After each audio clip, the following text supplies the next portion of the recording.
Recently in a conversation, someone was describing a Bible verse to me, and they used this as a descriptor. They said, that's a greeting card verse. There are certain verses that would be appropriate and are on greeting cards.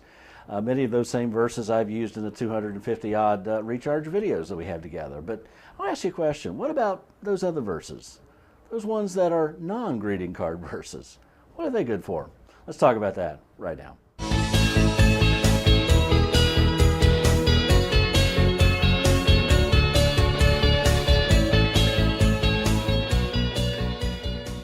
Well, recently Julie and I, for our morning Bible reading together, was reading through a portion of Chronicles. It's one of those portions that we would tend to skip over. You know the kind, the one that have long lists of names or places that are difficult to pronounce and unknowable, or at least we don't know much about them.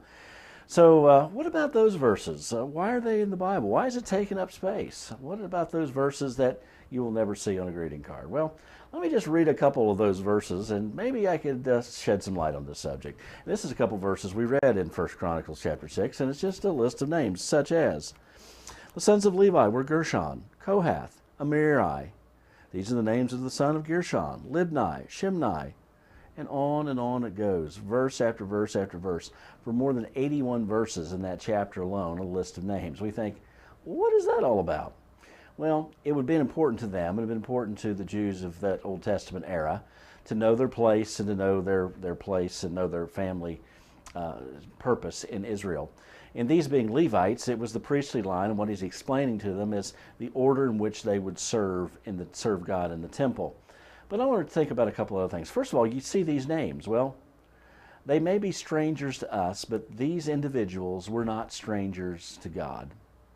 In fact, you are not a stranger to God, and neither am I. He deals with us as individuals. Aren't you glad? He's up close and personal to us. He cares about us. Secondly, God is interested in the details of the family lines, the details of the inheritance and all of that you see in these passages show that God is interested in the absolute minor details of our lives. Maybe minor to everyone else, but maybe not minor to us.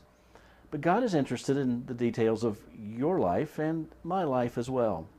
That being the case, whatever you're going through today, remember this. Find some encouragement in this. God knows who you are. He knows all about you. He cares for you deeply. And He is very interested in the things you are interested in. Your needs are things He cares about. Your wants are things He will listen to. Your burdens are burdens He wants to carry for you. Maybe that's the reason there are so many non-greeting card verses in the Bible. We'll talk to you again real soon.